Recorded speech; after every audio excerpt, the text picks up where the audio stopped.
والله يدعو إلى دار السلام ويهدي من يشاء إلى صراط مستقيم. Islam is peace, Islam is ease, Islam is not danger or disease, Islam is love and prosperity, Islam is not hatred or adversity, Islam is neither maze nor grace, Islam is giving Allah praise, Islam is keeping up the pace, Islam is for every race, Islam is peace, Islam is ease, Islam is not danger or disease. Welcome to this edition of Beauties of Islam. I'm your host, Yusuf Estes. Today we're going to continue talking about the rights and limits, and that is one of the beauties of Islam. I recall when I first came into Islam that I was pretty much impressed with some of the Western teachings and some of the incidences that were taking place at the time. People were talking at that time about the rights of children, children's rights, and I remember thinking that that's an important thing. You know, children have rights, and we should find out, you know, what are the rights of children. At the same time, though, I'm discovering Islam, and I'm looking at Islam and asking, well, what about rights in Islam? You claim that Islam is a way of life, Islam is a complete and total package for all times and all places and all people. So is there anything in Islam about rights for children? And it's funny, you know what? Islam is all about rights. In fact, that's one of the keys, one of the most beautiful things about Islam is the rights and limits.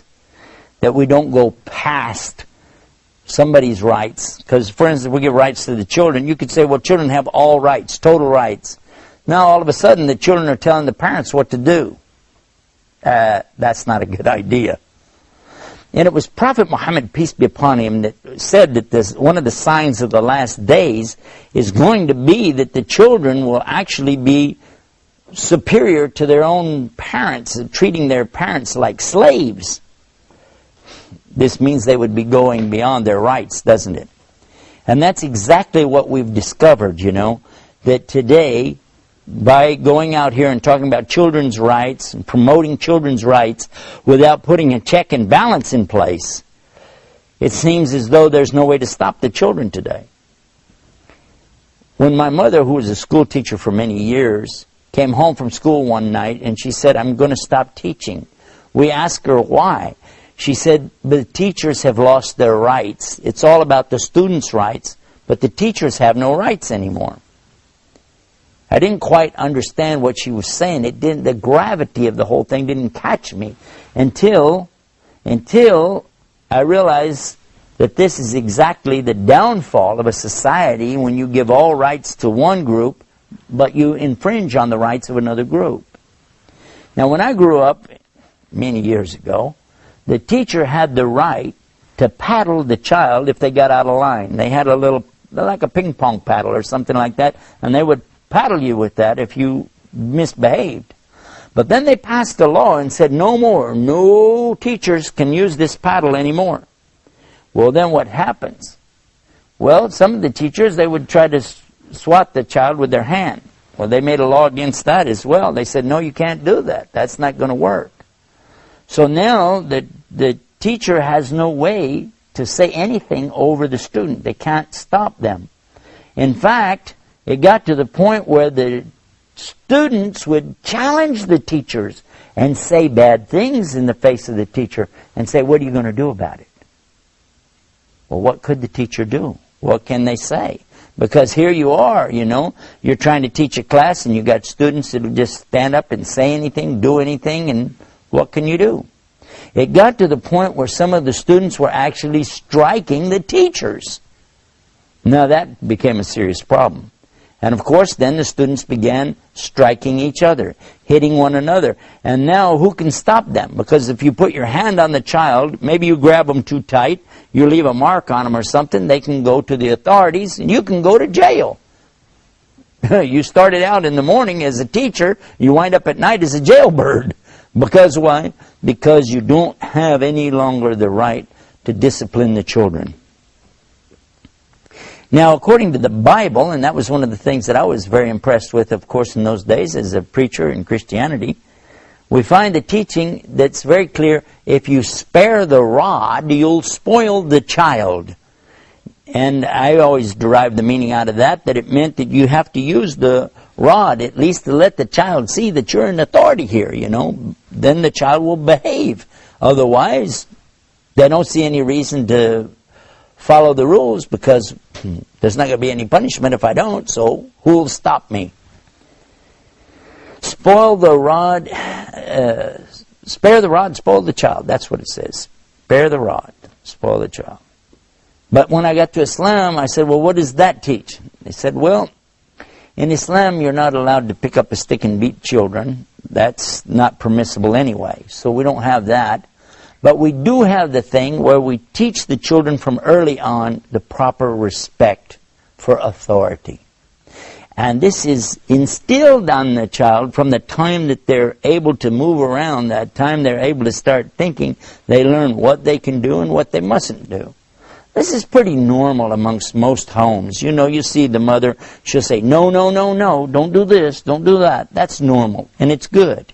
Of course, in an Arabic home, they will be saying, la, la, la, la, la, la. It's the same meaning. Don't do it. But as they get older, and they begin to talk, speak, think, and converse with their parents, that's when the importance of teaching rights and limits really comes into play.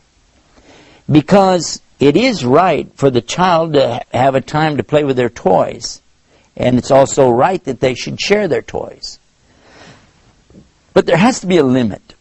And the limit is going to be that the child cannot go and take from the other children without their permission. So we begin to teach them about asking permission.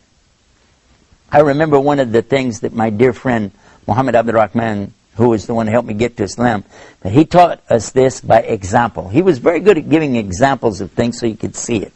One day he went to my daughter, who was about 6 years old at the time, and he asked her if she would like to borrow $1. I said, "You borrow $1? She said yes, so she borrowed the $1 from him. She borrowed $1. He said, okay, and you're my witness. I was a witness. Okay, you got a witness, you borrowed $1.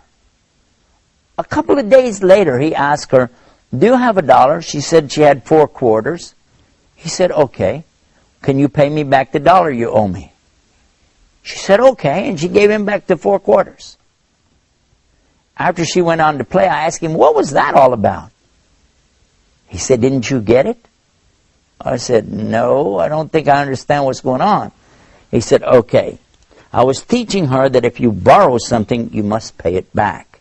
But you don't pay it back with anything extra. For instance, if she would have said, thank you for loaning me $1, here's the $1 back and maybe a piece of candy, he said, I wouldn't take it. That would be wrong in Islam. That goes beyond what's right. The rights of borrowing are that you give back exactly what was borrowed without anything extra with it. Otherwise it would be called riba or usury. And I thought, whoa, you're teaching a child something, this is too complicated. You're starting out a little kid. He said, no, this is when it's starting. And I thought, will that really work? Well, I found out about it later. Some years later, it happened at the time of Ramadan, and they have this festival called Eid al-Fitr. And this is the celebration after Ramadan. And one of the things that happens is the children go around and smile real big in the parents' faces, and they give them candy, they give them gifts, and they give them money. And my daughter, sure enough, she came running up to me, Daddy, Daddy, look what somebody gave me. It was $100 bill. And I looked at that $100 bill and I was thinking, wow, we can buy her clothes with this. She can get, some toys with this. Maybe we even buy her, an outfit. We can, so many things I was thinking about could be done with that $100 bill. But she went over to the masjid, the mosque, it's called masjid, to a box that was there for donations, and she put the whole $100 bill in that box. I said, what? What'd you just do? She said, I put it in there. I said, why? She said, I always wanted to have $100 to put it in the masjid box, because so many times people talked about things that we need, things that the masjid needs, things the school needs. She said, and I knew I didn't have any money, but I knew if I ever got $100, I would put it in there, and I just got to do it. Isn't that good? And I thought about it. I said, look at this. This child has understood something better than I did. Whereas I was thinking we could get her some clothes, we could get her some toys, candy, gum, things like that with the money. And look at what? She's understanding value, a value that's a higher level of value, not just dollars and cents. So what we're learning from this kind of rights, is that there is something with limits too. You don't just think about what I get for me. You don't just think about, oh, how is this going to benefit my circumstance right now? But you think about how it will benefit others. And by the way, all the time you're doing that, Allah is for sure going to be recording and making sure that you get full reward here and in the Day of Judgment. So this is something really big for us. This kind of rights that we're talking about, really, we could talk about this for a very long time. There's a lot of depth behind it. But what I'd encourage you to do is to study this, sit with your teachers of Islam, and read the Quran, and read some of the stories from the books, like this is Sahih Bukhari. These are some of the teachings of the Prophet Muhammad, peace be upon him. And we find a lot of things in there that will really help us to understand about rights and limits.